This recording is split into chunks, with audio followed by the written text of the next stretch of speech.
agenda, we're going to go through some ground rules, introductions for new members, give some updates on what our various different committees and work groups have been up to between last meeting and this one. And then we've got some pretty exciting administrative and membership updates. We've got some new group chats. Lexi here, new member, created a website for us, so I'm very excited for that. So we've got some new things to show off, new ways for the membership to be engaged between meetings, and so we'll get into that later on. And then, of course, that is all before the main event of the night, which is hearing from Professor Claire Dunning from the University of Maryland about the nonprofit industrial complex. And so, without any further ado, so the ground rules. They clearly request you to maximize the slides. Oh, okay. I'm sorry. Okay, here we go. Hold on just a sec. Robert, yeah. Yeah, let me get to the presenter view. There we go. Thank you. Thank you. Um, I think that's good, right? Yep. Okay. Right. Yeah. Welcome. All right. So yes, for the ground rules, as always, if you're here on Zoom, please just stay on mute if you're not talking, so that no background noise gets picked up and interrupts anything.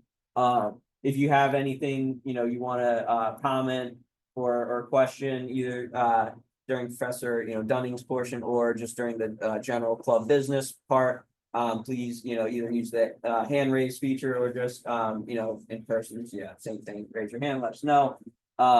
We are going to do an audience Q&A portion for Professor Dunning's segment, but save the save, unless it's like incredibly pressing, please save it for the end of her portion, and then try to keep the questions or comments to 1 minute or less, just so that everybody gets their turn. And then, of course, be respectful.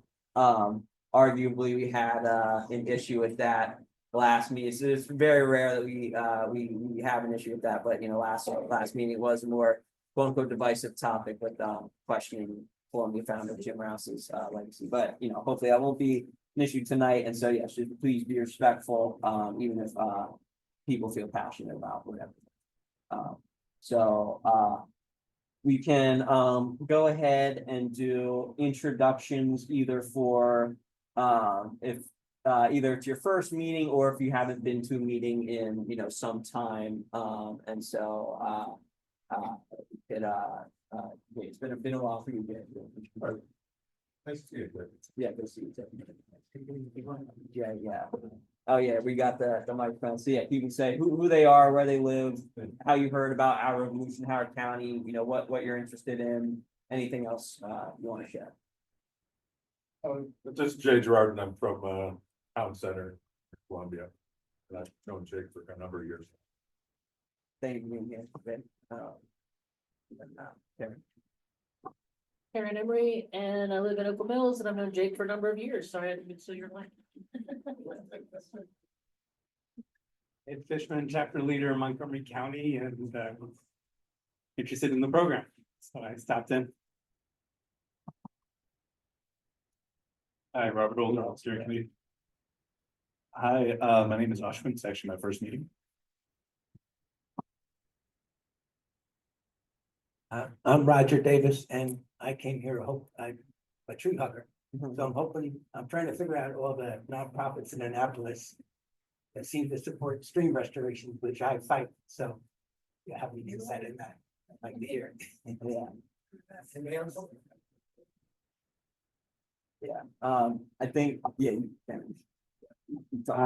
I'm Jonathan. I don't live in Howard County. I kind of live near Pikesville, but I've been to a couple of these meetings, and I think it's a great organization. good to see you.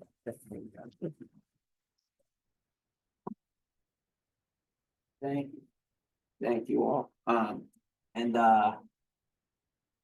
just ask, and you don't have to share if you're not comfortable, Ashley, but I think I know everybody else. But since it is Columbia Association election season right now, do you live in Columbia?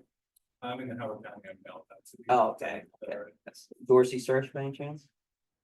I don't know. No, that's okay, that's okay, but yeah, yes, no, but yes, thank you for being here, thank you all, new and returning, guests here, virtual and in person. Is there is the person virtually, Eileen? Eileen Singleton, would you like to, you don't have to if you're not available, if you're not comfortable, would you like to introduce yourself, from Zoom? Sure. Turn my camera on for a minute. I'm Eileen Singleton. I live in Ellicott City, and being Maddie's told me about the group, so I sounded interesting, so I thought I would check it out. Thank you all again for being here. And so, yes, our steering committee members, Kat, who is feeling under the weather, so she's joining us on Zoom tonight. Kat and I as co-chairs, me and vice chair, Francis treasurer, Robert secretary. And then we have some at-large members as well. Malik also is not feeling well, and then the others were not able to make it tonight. But moving on with the committee reports here.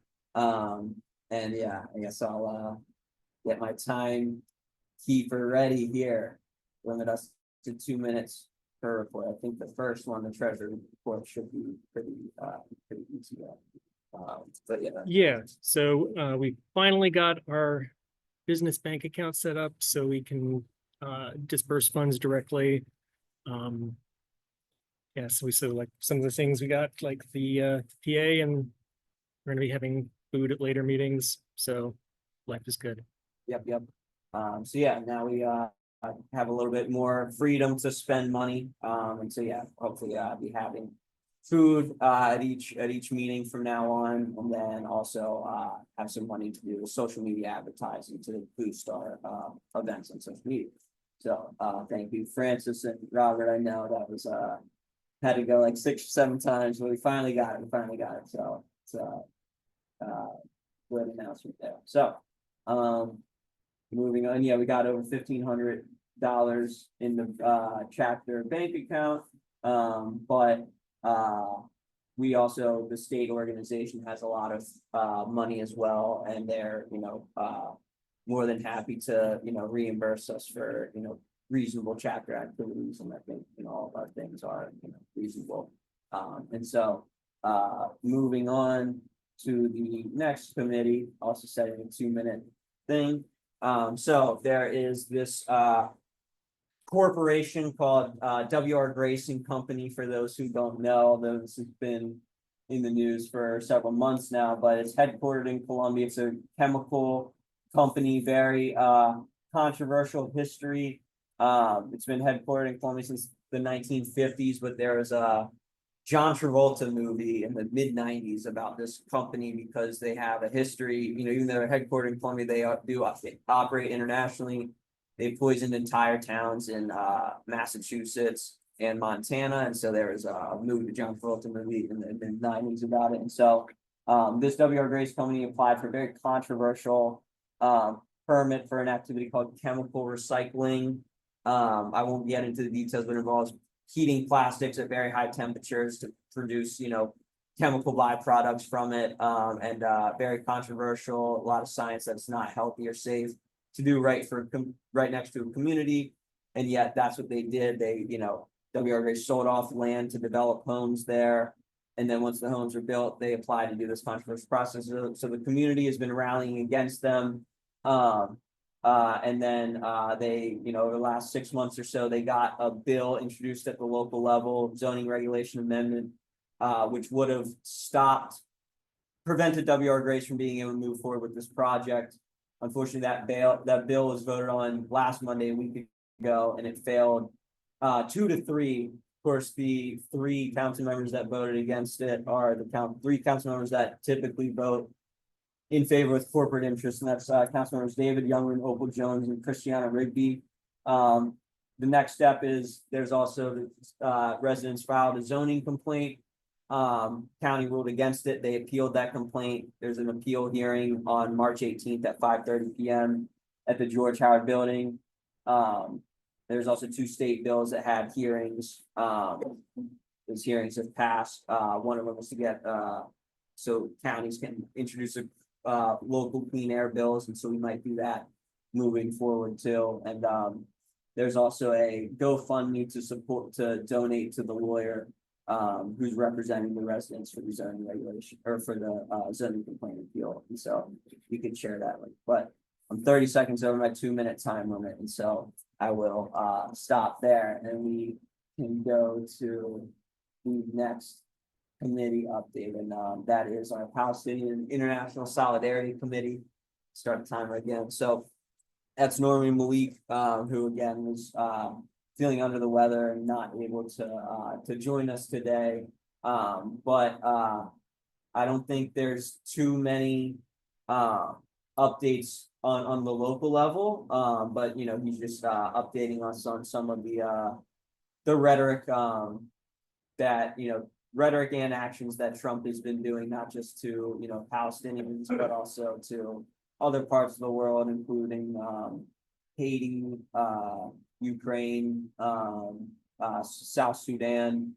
And so yeah, we I guess, you know, related to those updates nationally, one update locally is we are planning, we are looking to do a rally to kind of highlight all these international conflicts and how they're all, the common thread connecting all of them is that the US and the West, you know, the Western world in general has, you know, intervened in these countries, you know, either, you know, still today or in the not too recent past, and has played a role in fueling a lot of these conflicts. And we don't really talk about that. And so we are tentatively looking to do a rally to kind of highlight that and to, you know, give a platform for people from, you know, different parts of the world to talk about, you know, these things and the US's culpability in them. So we're planning on that from Palestine to the world, and we're aiming for early April, maybe April 7th for that. And so, you know, we should have a flyer and more details on that soon. But yeah, so yes, Robert, I did update the link tree. Was adding our Discord and our the signal to that and our website as well. But yeah, so yeah, so there we are. So that's for the Palestinian International Solidarity Committee. We do have a link, you know, for people to sign up to join these different committees that we're going to share, you know, later on in the slides. And so next we have let me start the timer. Board of Education, tracking, and also it's now, you know, become sort of the Public Workers' Right to Strike Committee as well, because that's very much tied into Board of Education with, you know, teachers not having the right to strike in Maryland and in Howard County. And that certainly held them back from being able to get stronger benefits for their teachers in such a wealthy county. And so so yeah, it is the Board of Education Tracking Committee, but a lot of their attention is focused on trying to get a state law passed. Or actually, I'm sorry, Kat was supposed to present this part. Yeah, I'm here. Yes, they're trying to get the ability for public sector workers to strike. Right now, public sector workers like teachers and librarians and other people cannot strike. It's literally in the contract that disallows them to do that. So we're trying to get a coalition together with a bunch of different unions signing on and get enough momentum so we can get legislation passed so that they would allow public sector employees to strike.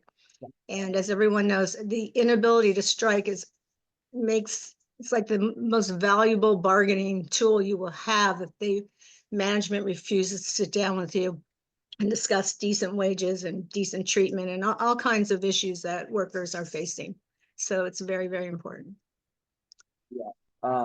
And so you know, part of this effort to build this coalition or alliance of organizations across the state to build the pressure to get a state or county bill passed to allow public workers to have the right to strike. Part of that strategy is trying to get unions officially on board as Yes. co-members, because we think that's the strong, we think that unions carry a lot of weight with the legislators, and so we get them to back this, we'll have a much stronger chance, and so, Pat, I understand you and some others presented last night to the Baltimore County, Public Library, Workers Union, to try. Right, and they're ready to sign on. I just got word that they are just ready to go and give us their logo, and so there's our first union. Wow, okay, that's my live reaction, I didn't know that, so that's great to hear, okay, well, good work, Kat, and the others who participated in that meeting yesterday, and so, first coalition partner, in the or union coalition partner, so, we have inroads with the Howard County Public Library workers as well, we're in the Howard County Public Library right now. We did a lot of advocacy to try to get them unionized, and so happy to see where this alliance and work group goes next, and so thank you, Pat. But yeah, so. And I will thank that the people at the East Columbia branch where you're at for putting me in touch with some other union leadership. So Yes. you can thank those people before you leave. All right, well, thank you, Pat, for that.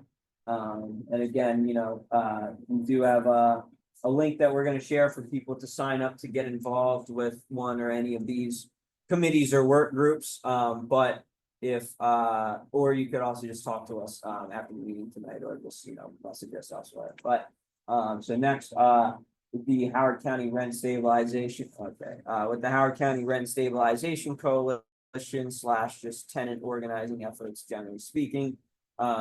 Yes, as the name suggests, we did form this coalition, to try to get rent stabilization bill passed in Howard County. We did get one introduced, but unfortunately it failed in January of last year, actually, and from there, we pivoted to trying to form tenant unions to build tenant power so that we could pass something like rent stabilization. And also along the way, we helped, run tenants in local elections for the Columbia Association board and village board. We did get a tenant elected in Oakland Mills, Paulette Pettyford Thomas, who, along with Karen Emery in the audience, did just win their re-elections as of a couple days ago. And so congrats to you all. Yes, but still, they, Karen's been, yes, we're gonna talk about the Columbia Association stuff next, but yeah, just Karen's done a lot of great work advocating for grassroots interests, and I think if the political establishment thought that they could have defeated you, Karen, I think that they probably would have, or if they had a candidate who was willing to, I think that they probably would have, and so, pat yourself on the back that you didn't have an opponent. But yeah, so all that to say is, Paulette also just got reelected, so that's exciting. We created the first ever tenant union in Howard County history this past December at, Paulette got elected in Oakland Mills, and so we got the first ever tenant union in Howard County history created last December, got some news coverage, and that was in Paulette, the community that Paulette represents at Columbia Point. And Columbia Point Tenant Union has a pizza and game night this Friday night at 6 p.m. at Pizza Man Restaurant. If Karen or anybody is interested in attending that, I know there's still 2 village board seats open. There's potentially 7 seats that can be there. Only 5 people are on there, so I'd love to be able to find another tenant willing to serve on the village board there. And so I might try to stop by at this on Friday night.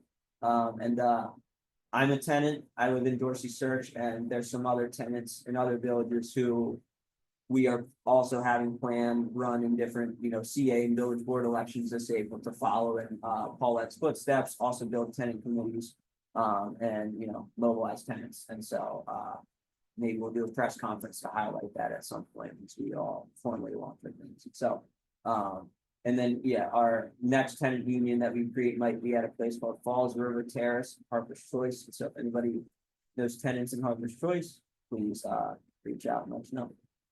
But moving on to yes, the next committee here, that is the Columbia Association watch updates from Cat.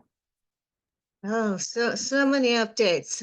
So the last meeting on the 27th, where it was filled with a lot of people there about the WR Grace.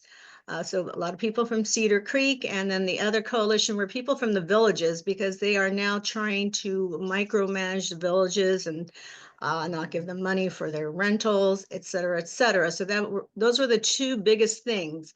And 4 of the CA board members voted against extending resident speak out, meaning they did not want to hear from the residents. And those people were Ashley Vaughn from Harper's Choice, Colin Sullivan from Town Center, Michael Libersich from Owen Brown, and the 4th one, surprisingly, Sky Anderson. And the reason I say surprising, from Hickory Ridge, is because she's up for re-election. The others are not. So she basically told her residents she doesn't want to hear from them. And I think this is a terrible precedent. And then I went to go sign up for March 13th, the next meeting they're having, and found out I can't sign up to speak. There is no resident speak out. I looked at the agenda. It's been removed. They don't want to hear from us, and they're going to be talking about policy, board policy, and it's very, very important. So how did this happen? I called at least 3 board members and asked, why is that not on there? Did you guys vote to not have residents speak out? I was told that the chair, who is Bill Campbell, he's my rep from Wild Lake, unilaterally, without asking anyone else, took the residents speak out off because he doesn't want to hear from us. And he said they can email any comments, but we can't speak at the meeting. So there you have it. If you live in Wild Lake, I am running against Bill Santos for that reason, because he tends to do this, and he does not have our backs whatsoever. So if you live in Wild Lake, the village board has already been elected. We have 3 allies already in there, so that's really good for us. But please get involved, go to your village board meetings, please get out and vote, tell your friends to vote for me, because we need someone who's going to be more receptive to the residents. And if we can get more people on the board like that, we could really get Columbia Association back to what it's supposed to be, which is to serve the people who live here. And I have a Substack there on that slide. It is free. It is, you don't have to pay for anything to subscribe, and you can see all my updates.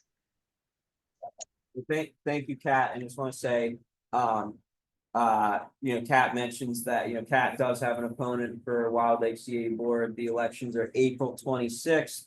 And although she has an opponent for CA Board in Wild Lake, the village board in Wild Lake, there wasn't enough people that filed, just like with Karen, so that all the people who filed to run for village board got elected automatically. And so I want to say, congratulations to Francis here, one of the 3 who got elected. And so, we have a grassroots majority on the village board. And so hopefully, we can get Kat in there to seal the deal on the CA board. And then, myself and some others in other positions. And so thank you for that update, Kat, and good luck with your race. And so and yeah, shame on the CA board for also dropping the ball and taking a stand against the WR Grace project. But last but not least, our last committee update and our newest committee. This has been a committee that we've had, on the list for a while, and then it, became dormant for a little bit. But I think it's definitely needed now more than ever, considering what's happening with this, return of the Trump administration. So that is the Anti-Moms for Liberty and Combating Fascism Locally committee. And so which certainly involves supporting trans and LGBT community. So Ying is gonna come present, who's helping take lead on this return of this committee. So if you want to say it. Or you can use the microphone. Yeah, the microphone, well, yeah, use that or sit here, but it's up to you. Is that better? Hi, my name is Ying Matties. I am the vice chair for the OR board. I'm also a parent of a trans kid. So most of you have seen a lot of the executive order Trump's issued since inauguration. It's just nonstop, relentless attack, very much targeting this group. And there's also a lot of executive order targeting our whole democracy structure. So these are really, really deliberate attempt to attack the people. In case you haven't seen a lot of the details on the executive order, they're really wide ranging, from defining biological sex from the time of conception, whatever that means, to government document policies, and we can only acknowledge these two sexes. We can't really acknowledge any gender people really identify with, to banning transgender people serving in the military, and then threatening pulling federal funding from public schools to any schools that are teaching quote unquote gender ideology, which these schools are doing, just accepting everyone for who they are. And then of course there are some executive order threatening to pull funding from hospitals that provide gender affirming care for anyone under 19. So it's not just for kids, you're adults that would be impacted. And a lot of these orders, if not all of them, are under legal challenges. So I think it's obvious to point out they're doing this. A lot of illegal acts, unconstitutional acts, is serving as a diversion from what they're trying to do, because they're issuing all these horrible orders and people's lives are impacted. But we don't see our egg prices dropping. We don't see climate crisis averted. We don't see less wars. We don't see anything making anything better for people other than Elon Musk or his class of people. But these kind of diversion, they're not really victimless crimes because people's lives are being threatened. Karen, you have a question? Are you okay with me asking a question? Yeah, sure. We want to, Oh, yeah. But it's very clear, I mean, I think everybody's familiar with the Lincoln Riley Act. So someone pointed out that this is actually, it is attacking trans people, but it's also an attack on cisgender women and taking their rights away. So the Lincoln Riley Act, when they talk about, they don't want transgender women in sports, it's really about killing sports for all women. It's not just in taking rights away from all women, and the trans issue is a diversion so that you don't recognize it. Yes, we're attacking this group and they're taking a one hit. We're also at the same time attacking this group. We're diverting you for this. So I don't know if you had considered that. I think that's a good point. I'm not super familiar with the details of that bill that passed, but I do know that if anyone who was here last time hearing the talk about Jim Ruff, the name Curtis Yarvin was mentioned, graduated from Wildwood High School. He is bad news to all of us. And people like that right now, they are running the show. So his ideology, giving you a quick example, he said, I think it was 10-15 years ago, there was a terrorist attack against a youth camp in Norway, Oslo. 77 teenagers, mostly teenagers, were killed. And his response was, I wish more people were killed. All of them should have been killed. So his advocacy is about killing anyone whose ideology is on the left, who's advocating for all of us for collective well-being for the public. So that's a kind of scary people. So hating women is part of that. Any women who voted for Trump, think he's advocating for his right, for their right. I don't know what they're thinking, but that's a different topic. So I think in the interest of time, I want to focus on what we can do here. I know a lot of people who have done advocacy understand the best activism and advocacy should be done locally, which is what OR, our committee, was trying to focus on. And HoCo, Howard County, there's a chapter of Moms for Liberty, which is labeled as anti-government extreme by Southern Poverty Law Center. They're pretty active. They testify at the school board a lot of times. They spew all kinds of hateful rhetoric in public to push back against whatever things our County public school system is doing. And I don't know what happened to Oh, yeah. They can still hear. It's Okay. being broadcast off Francis's laptop. So, what we can do is to get involved, get educated. The first thing I want you to do, if you're interested in following anything against the trans community, is to sign up for Erin Reed's newsletter. It's called Erin in the Morning, ERIN. She's a trans journalist. She's been writing the last few years about legislation, especially at the state level. They're just horrible things happening in red states, and mostly red states. So follow her reporting, so we know what's going on. Reach out to the trans people in your community, in your family, friends, workspace circle. And then reach out to me, and we're trying to put together a committee so we can fight the local fight, because at the national level, there are a lot of things happening, the legal challenges are happening.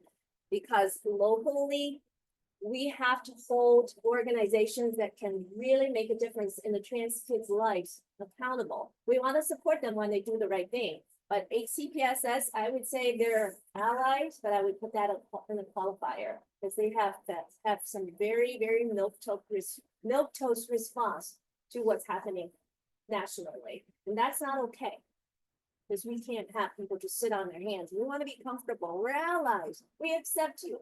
But we want to do anything that makes ourselves feel comfortable. I will leave everyone with a quote from Timothy Snyder. He's a historian known for writing about authoritarian regimes. And this one really resonates with me because we've seen a lot of anticipatory obedience. And that is really what he said. You're teaching them what they can do. Instead, we should really, really push back hard. And this is not just about individuals, but also about the institutions that have the power to push back. Thank you. Yes. You know, it wasn't Lincoln, Lincoln was the one about the immigrants. It's about the immigrants. But there was a bill that passed in the House, it was about preventing trans women participating in sports. And the Senate actually did the right thing and it filibustered the bill. That's what it did. But yeah, that is. And then the same people who voted for that ban on trans women participating in sport, trans people participating in sports would just not vote for any bill that protect equal pay, equal rights for female athletes. So you know they don't care about it.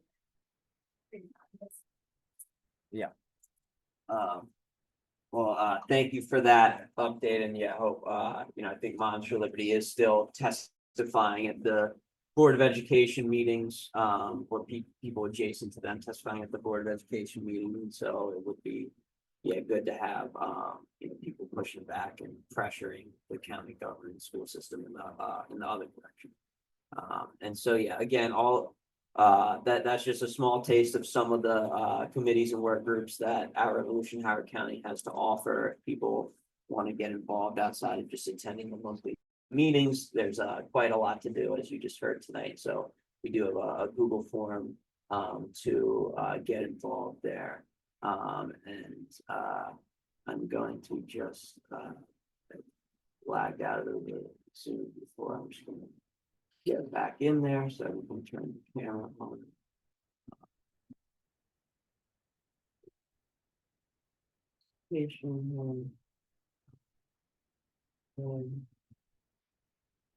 But yeah, so sorry about that. But yeah, so moving on.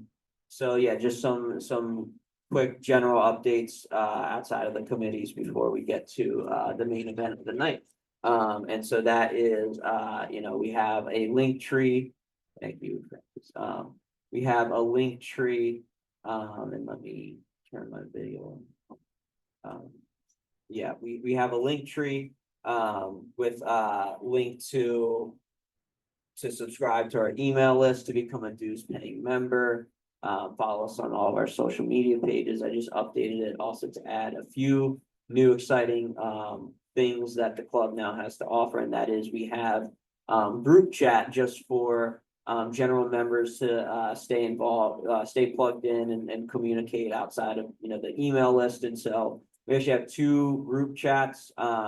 Still kind of both of them are work in progresses, I would say. But we have a Signal chat and we have a Discord. And so I would encourage people to consider joining on both.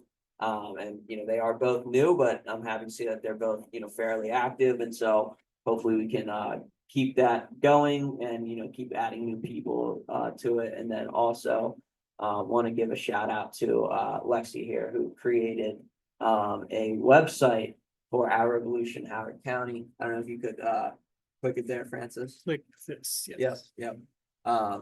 But this is something I've been sort of asked, oh, you even got the Discord and Signal already on there, thank you. But yeah, I've been hoping that we could get something like this for quite some time because we haven't had a website for the county. And so thank you for doing that. We'll actually definitely plan on reaching out for, okay, you got the committees on, awesome. Okay, well, yeah, no, well, thank you for doing that. Good to see you there, Gus. Hello. But yeah, so feel free to check that out. It looks like you got a way to become awesome. And so yeah, thank you for that, Lexi. So we can maybe tweak that a little bit and start promoting that. And so I added that and the Discord and Signal to our link tree as well. And so exciting progress there. And so those are most of the updates we're sharing. We talked about the bank account, we talked about the new audio setup. And so just the last two things here is one, we talked a lot of serious business so far, but on a more light note, we have a social event coming up this Friday night at 7 p.m. With our sort of sister organization, Progressive Democrats of Howard County. That's at the Reckless Shepherd Brewery / Frescoes. And so people, looking to do a little something more lighthearted. Friday, March 14th. I should also add, touching back to the CA elections. The elections are the deadline to file as a candidate is March 21st. That's only 11 days from now. And so if you know anybody in any villages who you think would be interested in running, yes. Okay, you guys were seated. And one region. Mhm. Three regions. Yeah, well, so I should say, yeah, Harper's Choice, their deadline is Friday. There's some other, or no, Harper's Choice is Friday. Today was Hickory Ridge. And then there are some other villages that have already passed. But after Friday, that'll be Harper's Choice. But after Friday, I believe all the other villages that have not already passed will be March 21st, including Dorsey Search. And so maybe we can even find some candidates at this social event, which is why I mentioned it. And so I hope people can make it this Friday night. And then just the very last thing that I want to plug is coming up in May. We are going to it'll be 1 year since our last annual steering committee elections. And so that means it's time to do them again in May. And so this is an official plug to encourage people to consider signing up to run for a steering committee position. There's gonna be 2 co-chairs, vice chair, treasurer, secretary. Those are the officer positions. And then there's multiple at-large steering committee positions, which are a lot more flexible.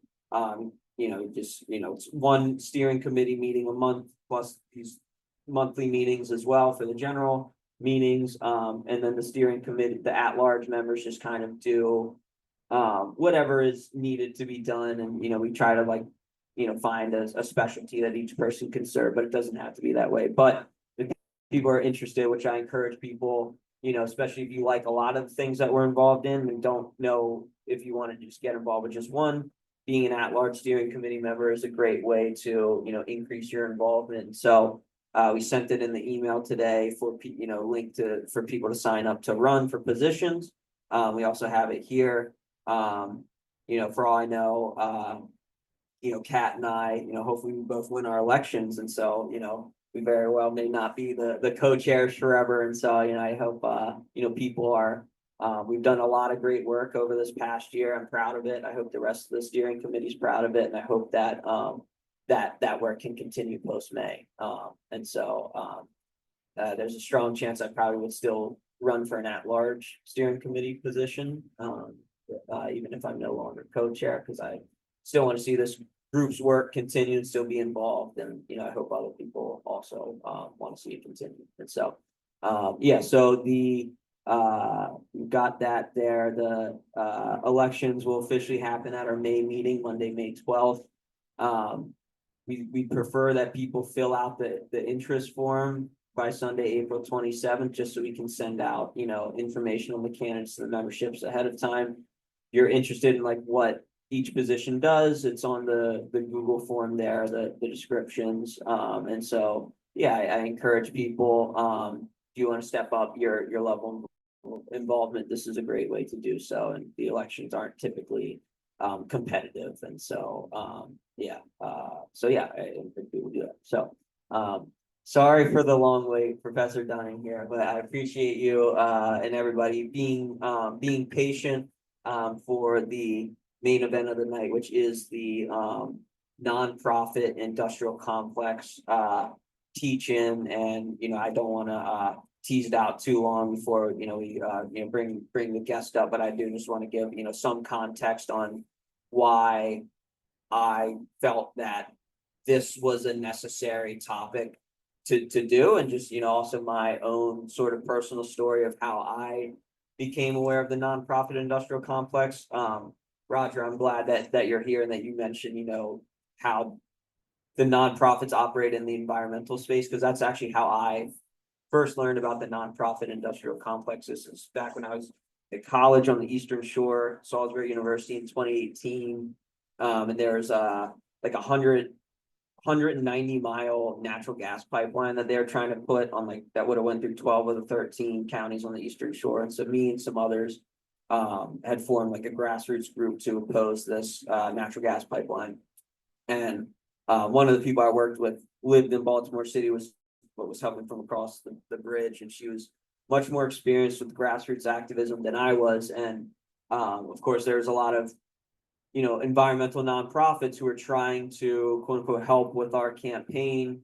And me, just being a very new organizer, I saw these nonprofits quote unquote trying to help, and I said, oh, well, that's awesome, let's take it. And this other more experienced organizer, said, Jake, I've worked with these nonprofits before on different issues.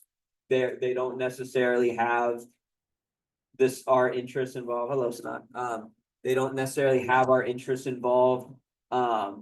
They're gonna water down the work. They're gonna, co-opt the work and take credit for it and fundraise off of our grassroots work.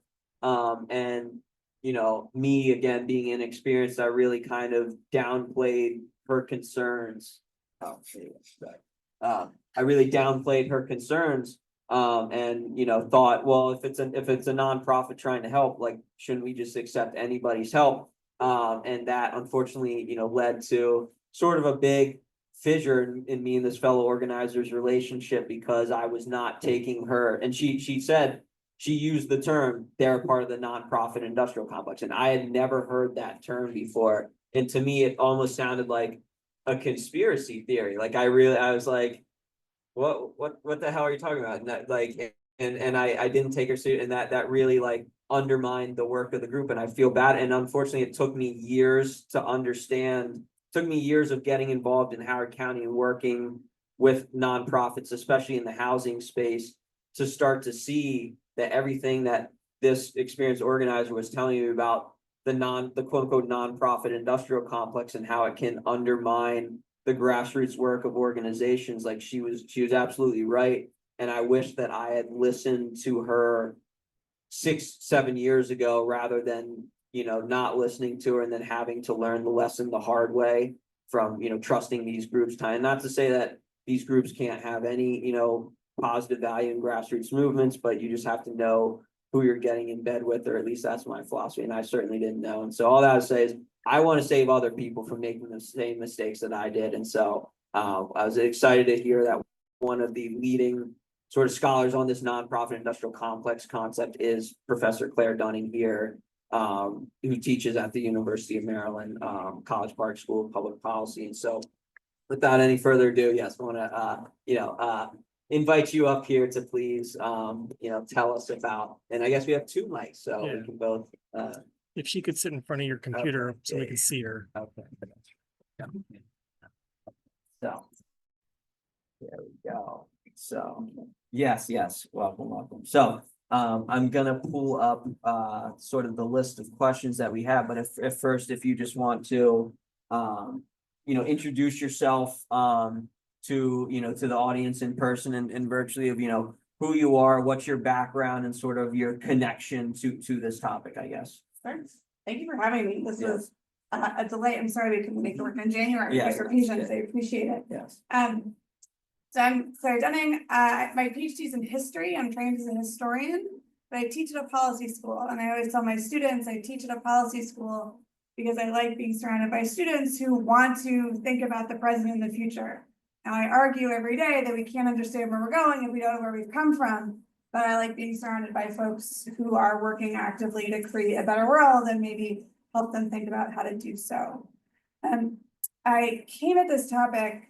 I graduated from college in 2008, right in the middle of the Great Recession, and somehow landed a job at a local community foundation. I knew nothing about philanthropy. I sort of thought that the nonprofit sector is where you change the world, and that was sort of what motivated me. It was a wonderful first job, but it sort of alerted me to all of the wonderful and complex and complicated ways that the sector works. We were funding organizations while they were going underwater, right? They were filing for bankruptcy. They were losing the housing. The local community development groups had produced affordable housing. They were going through foreclosure. It was just a really difficult time for the nonprofit sector. And I didn't understand, even though I did understand, why were we relying on these organizations in a moment of crisis, that they were weak and so were the people. And people were suffering when their organizations were going under and they were funded by government. And there was this whole sort of complex arrangement of funding. I had no idea how much public funding, government dollars were funneled through the nonprofit sector. And I didn't understand why we were talking in 3-year grant cycles. And I didn't understand why we were trying to trim $5,000 off of a budget when we're talking about keeping people sheltered, fed, and alive. I didn't understand why we were still funding the same organizations that I'd written my senior thesis about as an undergraduate in the same impoverished neighborhoods that had been redlined and discriminated against for decades. It felt like such a mismatch between the strategies that we had at hand and the problems that our neighborhoods were facing. And it was then, I had never heard the concept of the nonprofit industrial complex till much later. But there felt like a mismatch between, again, the strategies we had and the scale of what people needed. And I didn't understand why we sitting in a foundation were making all these decisions, right? So I would answer the phone and schedule meetings for my boss who actually made the funding decisions.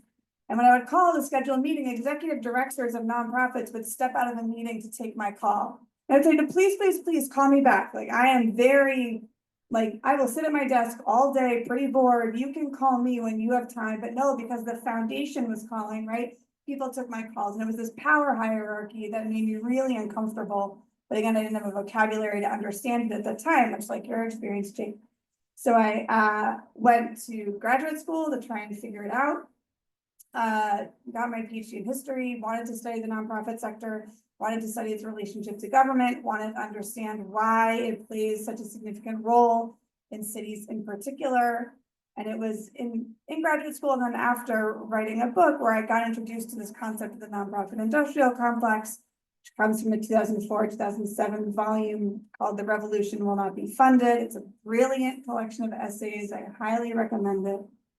That talks about the ways that government money, elites, foundations, exert this control over nonprofits in ways that has entirely undermined the work, but has steered it and has a significant relationship between what gets done, who gets done, what strategies get funded, and how this is sort of developed. And so I wanted to historicize it, think about where this came from. Why do we rely so heavily on nonprofits in the US? How this looks different from other countries. and what the consequences have been, when we can't see where the money's coming from, when we can't see those power relationships, and when we can't see the role that elites and government and capitalism writ large play in our ability to create change. Yeah. So the long-winded answer. No, I love long-winded answers. I'm a long-winded guy. And so, yeah, and so, I think you touched a little bit about, one of the things I was gonna ask, which is how you first learned about this concept yourself, which it sounds like you learned about it from living it, and then like experiencing it on your own and not having a name for the phenomenon, and then coming across it. And I'm sure like thinking, wow, this finally like a name for the phenomenon. But, we've talked about the nonprofit industrial complex in kind of a more nebulous sense, and like some of the effects that it can have, but like, how would you describe like what is the nonprofit industrial complex for like somebody who like has never heard of it before, doesn't have your experience of like working with it? Like how does that actually play out in practice to do this quote unquote undermining or diverting the strategies, and how does it actually work in practice?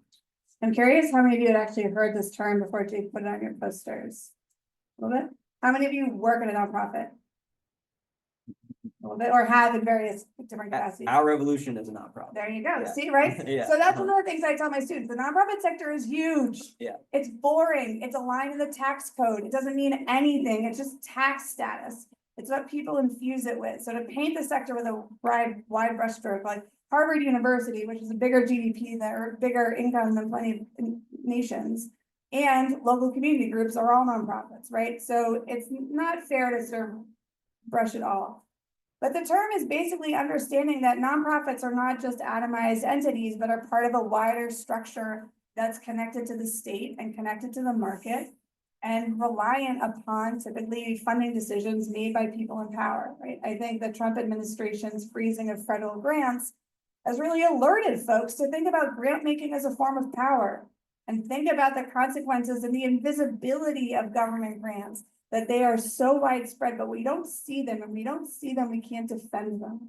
And so the nonprofit industrial complex borrows from the concept of the military industrial complex.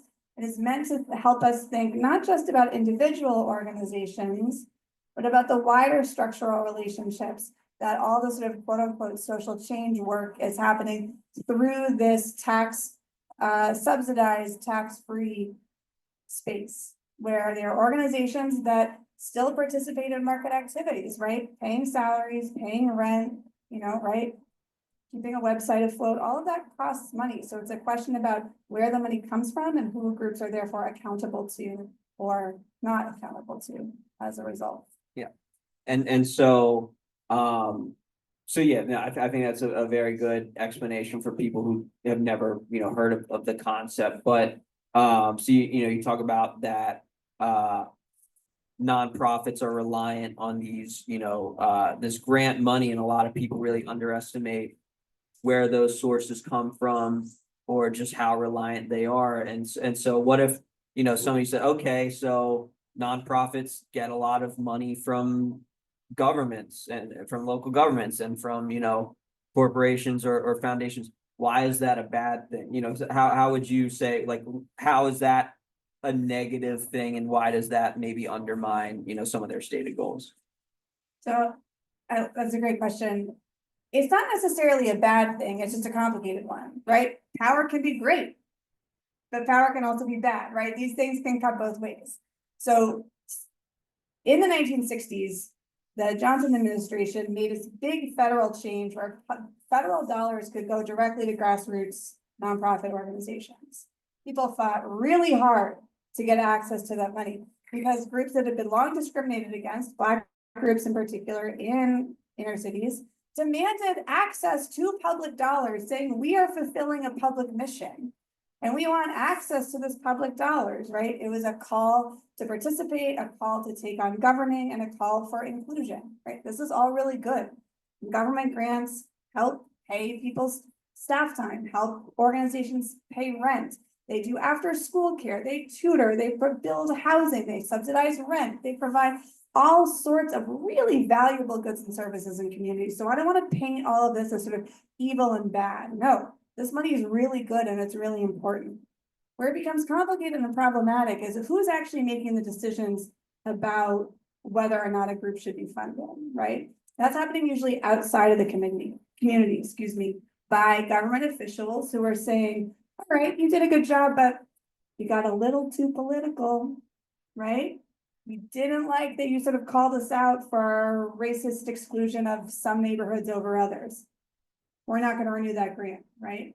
I write in my book about this, one of my favorite episodes, a group in Boston that had a grant under the guise of community security. And a couple groups of organizers said, you know what helps us feel safer? Access to food.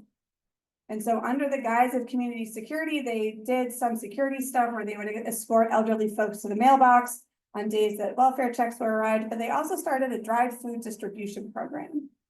They're keeping our neighbors fed. And the government said, that's not our version of security. And they told the executive director, you're gonna have to fire your organizer or we're gonna pull the money.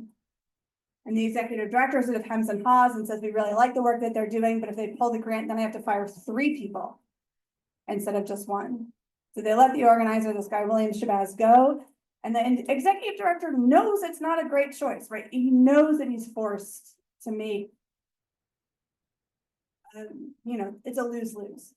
And so that's the problem, right? That this bureaucrat is saying, not our version of security, this food program that's keeping people food, right? Dried milk, beans, macaroni. Right?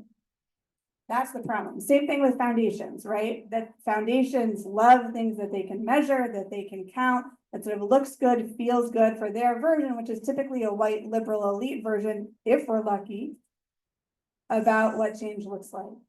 And so that's where you're not paying for mobilization, you're not paying for activism, you're not paying for organizing. And that's where the notion of the complex, right? It's sort of the from above. I have a colleague at the University of Washington who's written this amazing paper on the early days of the NAACP and the Garland Fund. This her name is Megan Lee Francis. She wrote about how the Garland Fund, this foundation, had funded the NAACP in their legal activism. And they don't really focus on anti-lynching. And the Garland Fund said, yeah, lynching is important, but you know what, we care about education.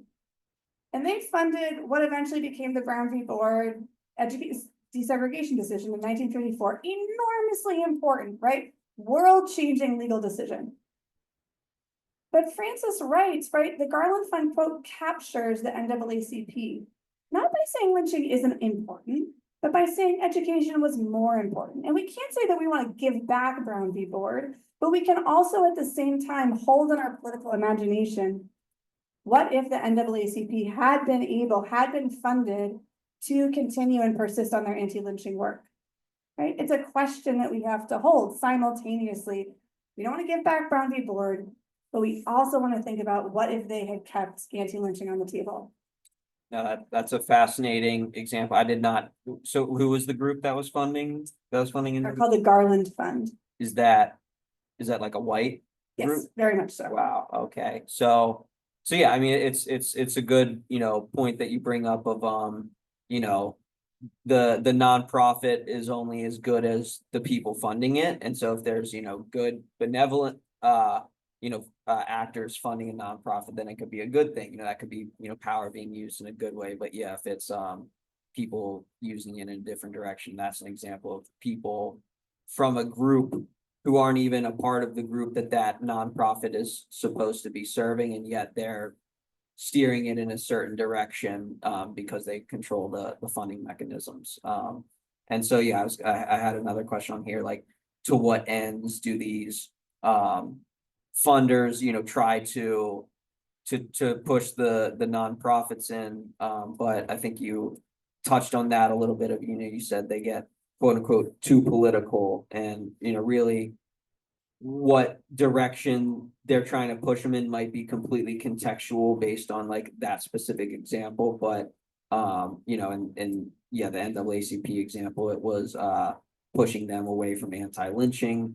It sounds like, and your example is, trying to push away the nonprofit from the food distribution stuff. And then, another very prominent example that I was trying to spread to people to get them to come to here is the nonprofit in Maryland, Casa de Maryland, had spoken up in support of, Palestinians after October 7th, and then half the state senators in the state put out a public letter threatening to withhold their funding, and all of a sudden Casa had to put out an apology statement. And so that's, there's an example of them, trying to push it in a direction, but in another instance, it would be a completely different thing. But yeah, so that's good to know. I didn't know that you had the history background. But so since you are a historian, I know that you've written a book on the topic, or at least it talks a bit about the nonprofit industrial complex. So I'm curious, like, can the origins of this nonprofit industrial complex be like, or rooted back to any one part of the country, or did it just happen through the federal law and it happened all over the place? It's a combination. I think the government side, so the NAACP Garland Fund example goes further back. And I think the sort of rise of big formal foundations, beginning with Andrew Carnegie in the early 20th century, is sort of a whole notion of capture there. But the rise of the federal government and the sort of formalization of the role that the nonprofit sector plays as sort of the frontline attack against issues of inequality and sort of crisis in cities, right? Try to think about it as the government's trying to actively respond to civil rights organizing. It is a concession, right? That Black people are gaining power and mobilizing, that the civil rights activism is pushing for a seat at the table, for political and economic power. They just get a version of it. So the Johnson administration, by giving these really important war on poverty grants, right? Don't want to completely undermine the work that they did, funds these groups, but then sort of steals the politics away from it, right? So they're sort of neutering them by saying, here are some grants to do really good work, right? Here's a degree of control. Here's a small role that you can play in public governance, but it's just in a very small neighborhood, right? It's constrained, it's limited, and it's small. That doesn't mean it's not important. I just think of it as inadequate. Right, so this is not a call to get rid of the nonprofit sector. It's not a call to erase all funding from public and private sources. On the contrary, nonprofits do incredibly important work. It's just a call to, I think, say, we need 10 units of affordable housing that a community development group can provide, but that's deeply inadequate to deal with our housing crisis. And we can celebrate the 10 units and say, you know who actually has the capacity to do that? The government, right? The government has the accountability, the transparency and the capacity in ways that a nonprofit will never be able to do, right? Yeah.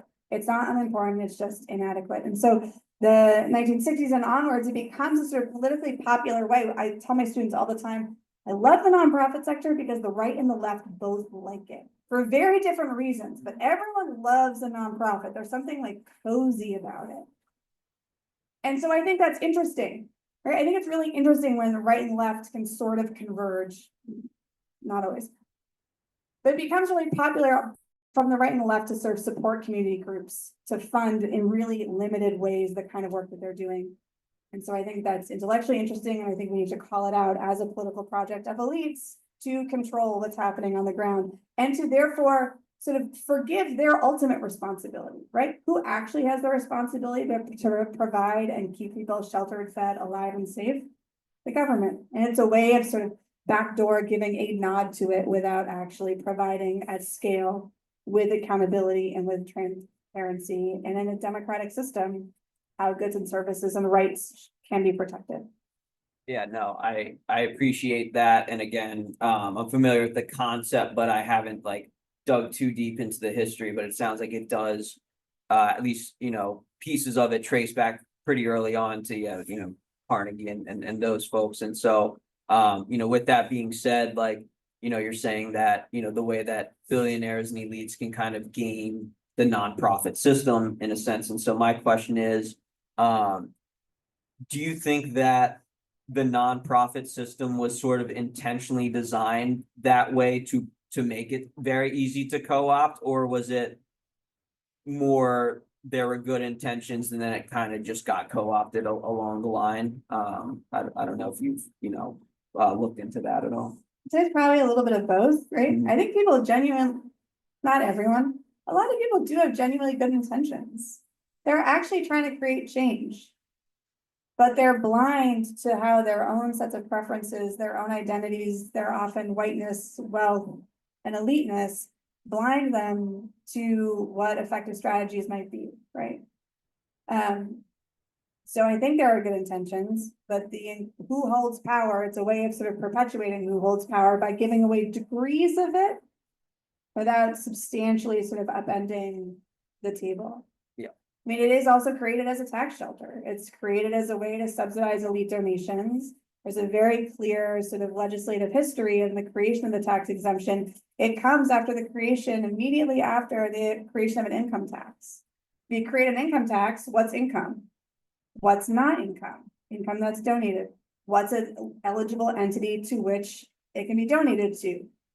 The creation of the 1954 income tax tax code with section 501, subsection 3C, subsection C3, whatever I did it reverse. It's a tax program. And it's very much used as a way of sort of draining excess capital. If we think of it in a very traditional state market, capital, excess capital, how can we sort of put this to quote good use and what gets designated as a good use by government? It's a wonderful thing that the nonprofit sector exists. Civil society is absolutely essential, but we can't also therefore not talk about the power dynamics that flows through it. Yeah, and you know, on that note, you know, we talked about, you know, we had Lawrence Grandpree from Leaders for a Beautiful Struggle from Baltimore come present at our February meeting, speaking on a different perspective of Columbia founder Jim Rouse. And Jim Rouse, you know, kind of international or at least nationally famous developer, you know, far outside of Maryland.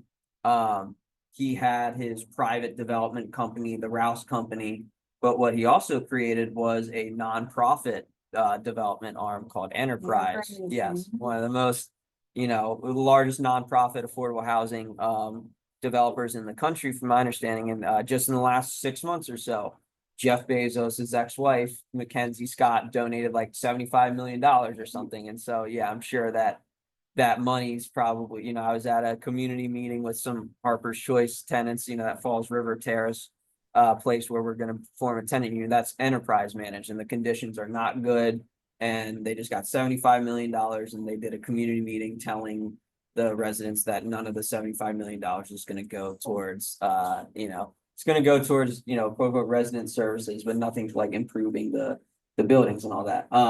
But you know, that tangent aside, you know, you know, one of the questions I had on here is, you know, are nonprofits as a concept salvageable? And it sounds like, you know, you believe that they are. And so I would ask you, one, you know, correct me if I'm wrong there, but two, if you do believe they're salvageable, like what is the quote unquote right way to do a nonprofit in a way that avoids these pitfalls that you've pointed out in the nonprofit industrial complex?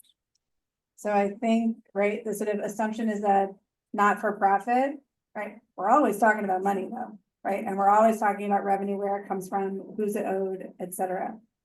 So I think mutual funding, mutual aid funding, right? Sort of community-based models of funding organizations is absolutely essential. There's often not enough money, right? The sort of structure of this is that the communities that are trying to organize are those without a ton of excess resources. So donations of time. I'm also trying to talk to a lot of funders and say, look, you have to change up your board structure. No more project grants, general operating, right? So part of what I'm trying to do is talk to those who hold power and to recognize that the way that they fund is perpetuating the very things that they're claiming to try and undo, right? So fund mobilizing, fund organizing, stop asking for grant reports all the damn time. Stop asking for impact evaluation studies that small groups can't afford to do. And not everything that we care about can be measured, right? The things that we care about, like justice and rights, are hard to measure in an RCT, right? That funders like, and so they've been co-opted by the economics profession about what we care about and what is measurable. And the nonprofit sector talks about ROI, right? Return on investment, signals the ways that the business community and business priorities have infused our social change work. And so for me, it's about thinking about what are alternative models of funding organizations. how can we make demands on the public sector, right? Who actually has the capacity to do things, right? Let's reinfuse the public goods provided by public entities.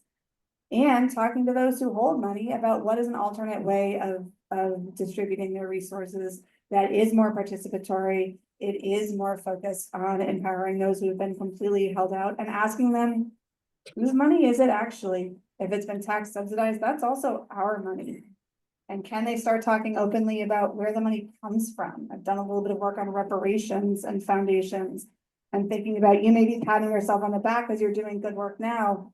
But if your money is rooted in restrictive covenants, what does that mean for the money that you're now redistributing?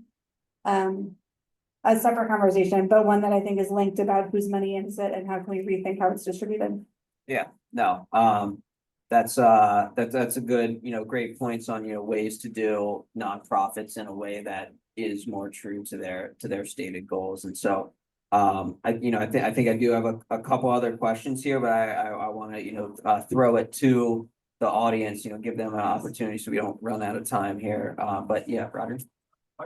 Or hold on, actually, let me give the mic here. Are nonprofits required to make accessible to the public where their money comes from? That's who's funding it?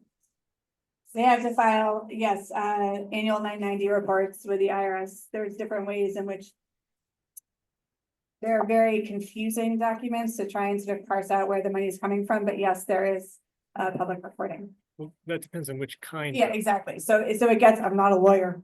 The preface that I'm not a lawyer. It does depend on what kind of nonprofit you are. If you're a 501c3 versus C4 and a couple different things. There are requirements, but how publicly accessible that is versus. I like it. Yeah, exactly. I don't know how recently Candids. Yeah. There are some online aggregators. It used to be called GuideStar, now it's called Candid. Has some 990s. I don't know how up to date they are.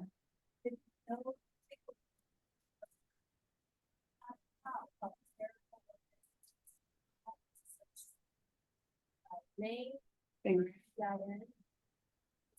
pretty easy, but the size of the organization is. Very interesting. They don't. For it, it's just. Yeah, so you don't, depending on the size of it. Thank you. It should be probably. Hi, well, first real quick on that issue of like GuideStar, I'm not totally familiar with this, but I know that sometimes that can be its own undue influence because like sometimes that judges nonprofits of like, are you having an immediate impact on people's lives? Not every nonprofit is structured to do that, and so sometimes they'll get a lower rating, but it's like, well, we're not providing direct relief, so we shouldn't get a lower rating. So that can kind of be its own. Those are, it's a terrible, do not make your donations based on those kinds of things. They deeply hate overhead. Yeah. And overhead is how people's time gets paid for. Tell my students all the time, overhead is not the devil. Overhead is a good thing. You're trained to think that overhead is awful, but overhead keeps computers on, lights on, space, and people paid, and they deserve to be paid for their labor. I'm sorry, I interrupted the question. No, that's absolutely right. Yeah, thanks. Yeah, I just had a question. So, you were sort of mentioning like a lot of this should in theory be the government's role, and I totally understand that. I guess I'm also sort of wondering like, what are some of the advantages of having the separate sort of civil society sector that's not directly controlled by the government? Is there more independence or the benefits of that? Absolutely. The independence is sort of, in theory, the nonprofit sector is a check on government. And we're seeing a government in power right now at the federal level that is vastly dismantling things. And nonprofits are going to keep people safe, keep providing healthcare, keep them, we hope, a degree of fighting this in court. That's really, really important. So this sort of theoretical notion of the nonprofit sector as an independent check on governmental power is an essential role that it plays. It is also inadequate, but it's going to rely upon private donations from individual people and giant mega donors, to fund the ACLU, to sort of lead legal challenges, Democracy Forward, all of those groups that are issuing challenges. That's really important when we're seeing vast swings, It is a check on a fascist regime and on authoritarian sort of directions. We're also seeing, to the quote that you put out, the nonprofit sector is also giving up a lot of its power by not challenging things, not nearly as much as they should be, right? Universities are rolling over, right? I think Kat put in the chat, the Columbia graduate student or graduate who was detained as a green card holder and may have been deported, right, for his work on Palestinian solidarity. So we're seeing giant nonprofits that have the power and standing to do that, right? There is a collective efficacy problem in the nonprofit sector that everyone's competing for funding and trying to stay afloat. And I respect that, but sort of putting one's head down, duck and cover is not going to work.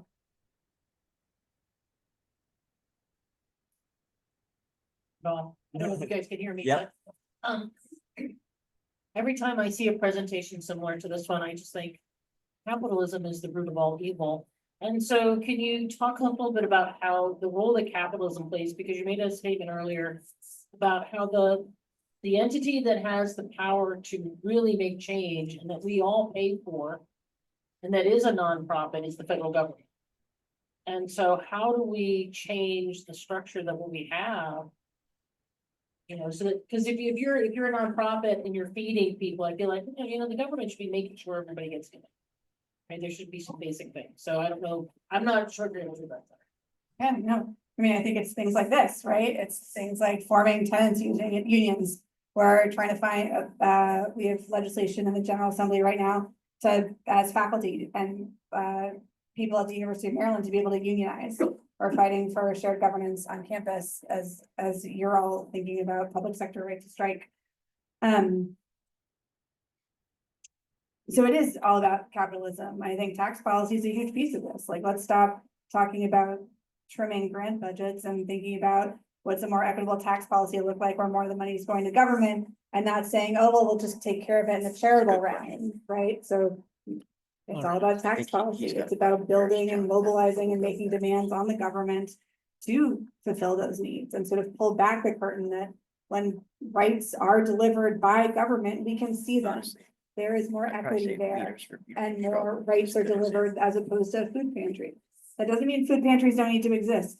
It means that we can aim higher, that survival is, we can aim higher than survival, and survival is not guaranteed for all of us, right? So building up demands that government can provide goods. Public housing used to be a wonderful thing that happened to you. When public housing was first inaugurated in the early 1940s, 50s, if you were white and you were married and had kids, public housing was beautiful. It was amazing. It was for the best of the best, right? Government can do good things. We need to make demands for it. And it's really hard. So, I'm not an expert on nonprofits, but it's my understanding that one of the definitions of to be a 501c3 is that you can't engage in political activities. So I guess my question is, what do we want our role for nonprofits to be? Just to, obviously there's direct service provision, there's kind of issue advocacy that says we're for or against that. And then there's like for or against political candidates or political parties or things like that. So are you saying that really we should allow these nonprofits to engage in politics more than they have in the past? And is that something we really want nonprofits to do, or does that take away from their role of service position because you only have so many hours in the day and time, energy, effort, that kind of thing? Great question. On Trump's first campaign back in 2016, one of his promises, unfulfilled, was to repeal the Johnson Amendment, which is the prohibition that nonprofits cannot engage in direct political activity. The prohibition, the legal line is that nonprofits that have 501c3 status cannot endorse candidates. Now they can do a whole lot that falls in the realm of political, right? And as I tell my students, if we're talking about power, we're being political. But there's a whole lot that's short of endorsing candidates that we can do. We can organize, we can mobilize, we can advocate for issues. There's a whole lot of advocacy that's perfectly legal. But because it's this sort of cudgel and threat from the nonprofit industrial complex, a lot of nonprofits shy away from that kind of work for fear of not getting funded. It's a legitimate fear. I don't want to say that they're sort of wild for thinking that. But it is a legitimate concern. I do think it's important that nonprofits can't endorse candidates. That's a very important role. We don't want churches and synagogues and mosques, and we don't want our food pantry saying this is who you should vote for. But it is helpful for them to say, you know what might happen to our food pantry? Here's how different candidates might support or not what happens at our food pantry. Or we're gonna have a candidate forum and to help educate people, or we're gonna register people to vote. Perfectly legal nonprofit activity. That a few foundations and nonprofits were pulled before Congress for in the 1960s for trying to register Black folks to vote in the rural South. Perfectly legal.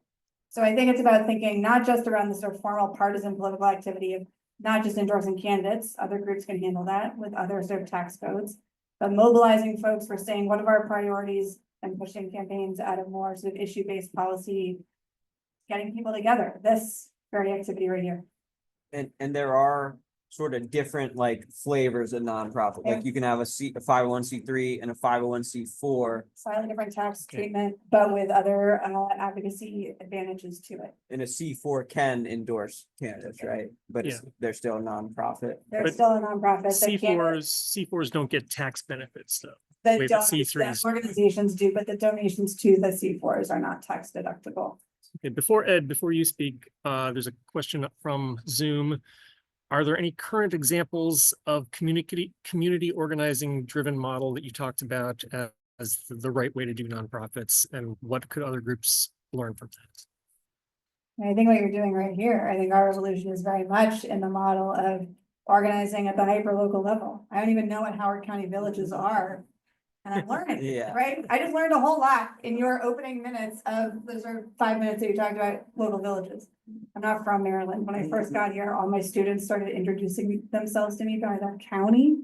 What is with the county system in this new state that I live? My girlfriend from California says the same thing. Yeah, Massachusetts, we don't talk about counties. Yeah. We talk about towns, whole different municipal structure, nevertheless. I think what you're doing right here is the model, right? Building grassroots power, meeting one's neighbors, right? Being engaged and saying, right, these are issues that I care about, and building power at the local level. Yeah, well, thank you for saying that. And I will say, I like to think, our revolution, Howard County at the local level operates with clean hands, but I will say our revolution national, I have been disappointed with some of the endorsements and positions that they've taken. And I can't help but wonder, maybe some of that is influenced by, grant money or wherever they're getting their funding sources. And so thank you for saying that about us, but even our national organization might have some, reflecting to do and looking in the mirrors. But I will say one nonprofit that to me, to answer Sam's question in the chat, one nonprofit that to me really seems to live by these values and is doing good work is that Leaders of a Beautiful Struggle group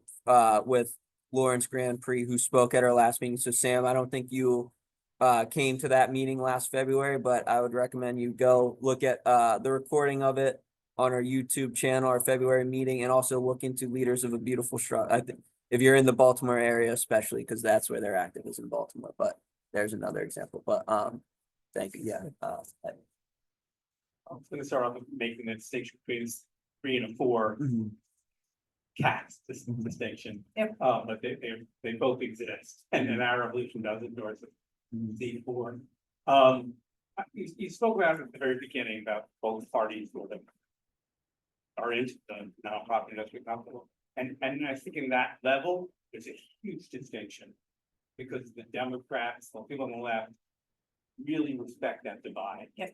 Whereas churches, right-wing churches, do not, and they are free to do it because nobody prosecutes.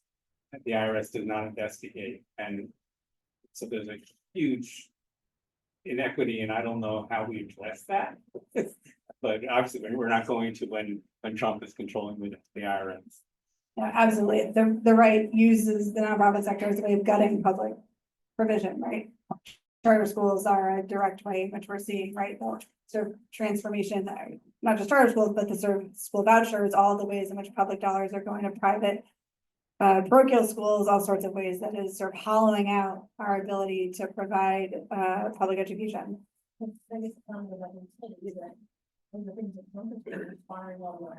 Right. We had just started to staff up, for every dollar we spend on.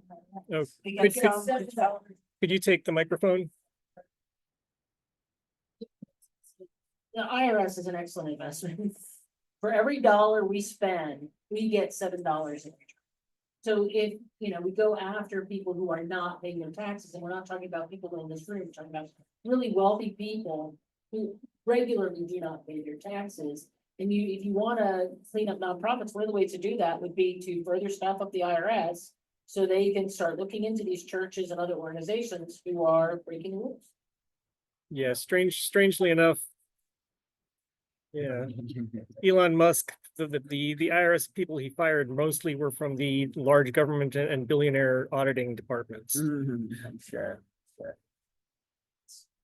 So now. I just wanted to ask just generally about foreign affairs and how nonprofits are used. Do you have any thoughts, especially with USAID and just like how different such organizations are used in other countries? By Yeah. our government. Yeah, so long history of US-based foundations and US-based governments using the nonprofit sector as a tool of, pseudo-imperialism, right? And sort of colonial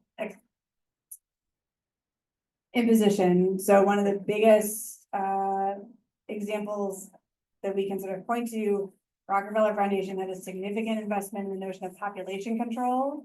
So controlling who could have more children or not. Under this guise of population control, it becomes really problematic when we think about who's making decisions and whose bodies are on the line. Ford Foundation and Rockefeller Foundation's Green Revolution in the 60s, 70s, and 80s is how we got a lot of monocrops, right? It significantly increased the wheat yield in developing nations, but it also significantly used all sorts of nasty chemicals and stuff to do that. So again, it's the same set of issues in a much broader landscape about who's making decisions, who's not making decisions, and whose lives are on the line. Yeah, so I guess my question is kind of about like, maybe it seems to me that like the grant funding process or asking for money is like one of the big areas of control. I'm coming from the perspective of a performing artist. So of course, like, I think recently out of, the Trump administration, they're telling all the, basically any nonprofit, including pretty much any theater that exists or gets government funding, that they can't say they're going to use the money to promote anything that's like has promotes gender ideology or DEI. And I think recently some theaters on the ACLU brought a lawsuit against that. But it also just makes me wonder, like, how far can they go? I mean, I saw the list of terms that I think are discouraged on federal sites now, and things like social justice are included on that list. So it makes me wonder, like, how much of this is they're going to try to put in the grant funding. It's like, how are you supposed to ask? How are you supposed to ask money for a social justice cause? So I'm wondering if there's any kind of alternate way that this nonprofits can operate where there's just not such a terrible power dynamic in this grant application system. A lot of important questions in there. I'm still not sure how we're gonna survive, right? When we can't say things like social justice, when things like historically, right, is one of the terms. So all my history colleagues are, right, not that we ever got federal NSF money anyway, but still. It is gonna become incumbent upon funders to keep organizations alive that are doing important arts work, that are doing social justice work, that are standing up for, right, the rights of folks whose identities are not supposed to exist according to the current federal government. I was talking to a philanthropy book club a couple of weeks ago to some folks in California, and one of the women on the call was saying that she's a funder, and they're actively talking to groups about who have really neutral sounding names like Children Are Wonderful. How can you be a cover for some of the supporting trans kids work that's going on in California, right? You're going to be able to operate a little bit under the radar. No one's going to recognize, right? You've got this neutral sounding name, and they're weighing, right? About like, do you sort of use these neutral sounding groups, but does that then not create space to then say, right? These people are important and have rights and lives. So I think funders are trying to think about that. They're trying to think about how they can fill stopgaps. They're also scared of getting their endowments investigated, right? Trump has said that they're going to be investigating the activities of large scale foundations. Foundations have way more power than they ever think they do. And so the fact that they're scared is a problem. But it's gonna become incumbent upon all of us, right, to support those kinds of things that we believe in and are saying things like social justice is real, racism does exist, xenophobia does exist. Not a great answer. But I agree with you.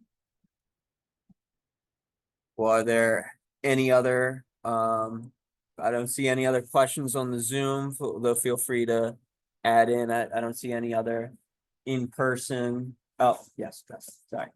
I know a person who worked before the Department of Education and the grant developer. And he was instructed by the administration of idiots, Mr. Sanders, that you can no longer accept Gates's money. And how does that fit into it? It's like the government's telling you don't take money from somebody else. Not only don't take federal or state money for these programs, don't even take it from X, Y, or Z because they have a conscience and I don't. But just relate that to this. Yeah. I think it's something a lot of organizations and people struggle with, right? This notion of dirty money. Right, so which is a separate, right, DeSantis's version of dirty money is different than someone else's. But right, a lot of environmental groups are thinking about taking Coke money, right? Do you take that money if you believe that you could do good with it? But what does it mean to legitimize a funder who's created the very problem you are now working to create? I think it's an individual decision. I try not to judge other groups that are trying to do good work. I have my own set of boundaries about what I'm willing to attach my name to or not. I think it's something we need to talk openly about. The fact that the state government is saying you can't accept money from Gates Foundation or Open Society, George Soros's foundation is extremely problematic. Separated himself from the Florida Department of Well, Education. bravo for that. Good, right, exactly. Like, I think we need to have a line about what you're willing to do or not. Well, yeah, any other comments or questions, either in person or virtually? I don't think I see any. Well, no, this was a very a great discussion. If I could maybe get that, sorry. Yeah.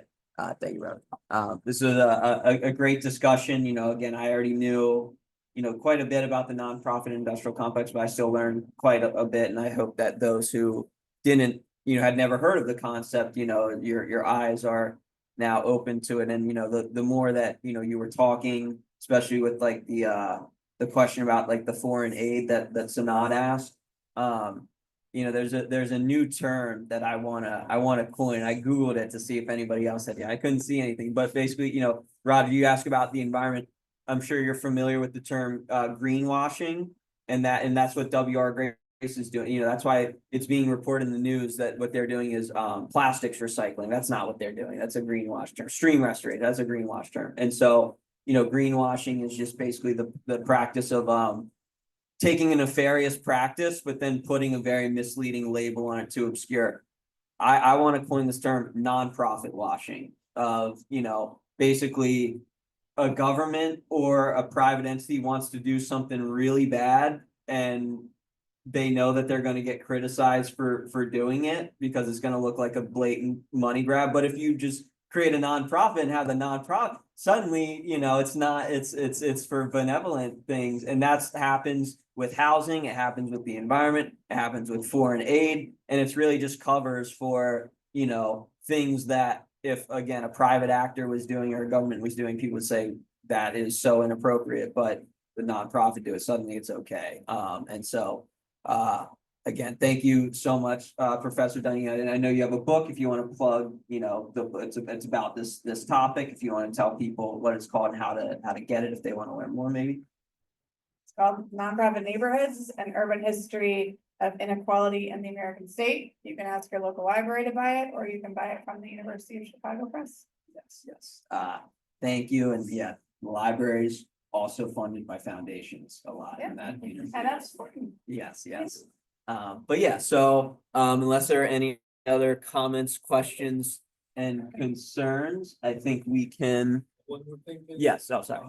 Yes. Anyone who's not on our mailing list and would like to be on our mailing list, there's a sign-in sheet on the table over there, so please do. Yes, thank you, thank you. Thank you for having me. Yes, thank you. Well, motion to adjourn the meeting? Second from Sanad. Any discussion? Okay, all opposed, say aye. No, all in favor. All, okay. I was wondering, I know I'm saying aye. All in favor, say aye. Aye. All opposed, say nay. Okay, cool. Yes, well, ayes, override. So yes, meeting adjourned. Thank you all. Thank you to our speaker and, have a good night.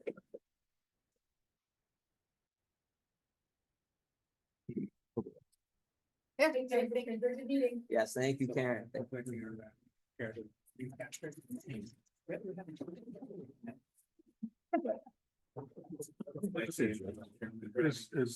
Thanks for that.